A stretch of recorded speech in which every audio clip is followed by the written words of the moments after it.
এই স্পিকারটা 2010 সালে কেনা হয়েছিল, তখন দাম ছিল 2010 টাকা। 2010 টাকা। আসসালামু আলাইকুম। কি আর বলবো, কিছু কি বলার আছে?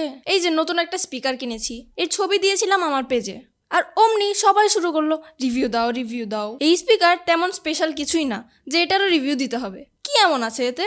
2 ইঞ্চি সাইজের 3 ওয়াটের 2টা স্যাটেলাইট স্পিকার আর 4 ইঞ্চি সাইজের 5 ওয়াটের একটা সাবউফার, মানে টোটাল 1 কেজি 700 গ্রাম ওজনের স্পিকারটার রিভিউ বানাতে হবে। এর নাম বলতে গেলে তো সাউথ ইন্ডিয়ার নামের মতো ফিলিং হয়। কি নাম এটার?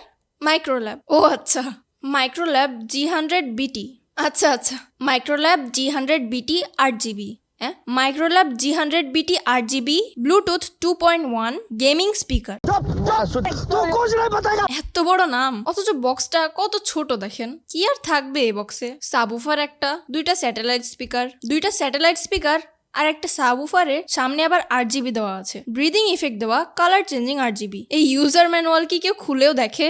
USB port, SD card port, এসব দিয়ে কি হবে? এই ইউএসবি পোর্ট দিয়ে এক্সটার্নাল স্টোরেজ থেকে সরাসরি প্লেব্যাক করা যাবে। এটাতে এসডি কার্ড লাগিয়েও প্লে করা যাবে। আরো আছে ব্লুটুথ 5.0, তার মানে সহজেই ব্লুটুথ কানেক্ট করে যে কোনো ডিভাইস থেকে ট্র্যাক প্লে করা যাবে। আর হ্যাঁ, এতে আবার এফএম রেডিও আছে। এত কিছু যে দিল, এগুলো কন্ট্রোল করব কি দিয়ে? এই যে সামনেই দেখা যাচ্ছে 4টা বাটন আছে। প্রথমটা হলো মোড বাটন। এই বাটন দিয়ে মোড চেঞ্জ করা যায়, ব্লুটুথ মোড, এফএম মোড এবং AUX মোড। দ্বিতীয় বাটনটার 2টা কাজ, লং প্রেস করে ধরে রাখলে ভলিউম কমে আর শর্ট প্রেস করলে প্রিভিয়াস ট্র্যাক প্লে হয়। তৃতীয় বাটনটা হলো প্লে পজ বাটন। চতুর্থ বাটনটা হলো দ্বিতীয়টার অপোজিট। এটা লং প্রেস করে ধরে রাখলে ভলিউম বাড়ে আর শর্ট প্রেস করলে নেক্সট ট্র্যাক প্লে হয়। বাটন দিয়ে ভলিউম কমানো বাড়ানো ব্যাপারটা কেমন যেন লাগে। পাশে আছে 2টা নব, একটা বেস ভলিউম আর একটা মাস্টার ভলিউম। বেস আর মাস্টার ভলিউম আলাদাভাবে নব ঘুরিয়ে কম বেশি করা যায়। পাশে দেখা যাচ্ছে 2টা সুইচ আছে, একটা হলো পাওয়ার অন আর অফ বাটন, আর আরেকটা হলো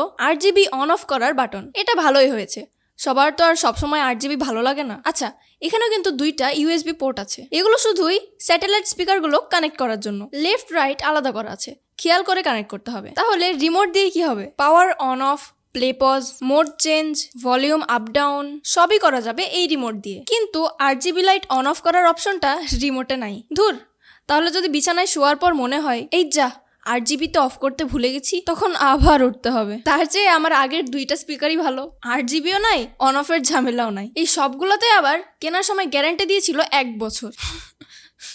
হায় রে ওয়ারেন্টি! এই স্পিকারটা 2 বছর আগে কেনা হয়েছিল, আর এটার বয়স আমার বয়সের সমান, অথচ এখনো তো ভালোই চলছে। সাউন্ড কোয়ালিটির দিক থেকে যদি আমি র্যাঙ্কিং করি, তাহলে এটাকে রাখবো 1 নম্বরে, এটাকে 2 নম্বরে, আর এটাকে 3 নম্বরে। তবে কোয়ালিটিতে খুব বেশি পার্থক্য নেই। আর হ্যাঁ, দামের কথা, এই স্পিকারটা 2010 সালে কেনা হয়েছিল, তখন দাম ছিল 2400 টাকা। যদিও আমি ছিলাম তখন নবজাতক। আর এই স্পিকারটা কেনা হয়েছিল 2 বছর আগে, এর দাম ঠিকঠাক মনে নেই, তবে 2000-এর আশেপাশে। আর নতুন যে স্পিকার, এটার দাম 2550 টাকা। ভিডিওটা ভালো লাগলে লাইক, কমেন্ট, শেয়ার করবেন। আপনারা ভালো থাকবেন, বাই বাই।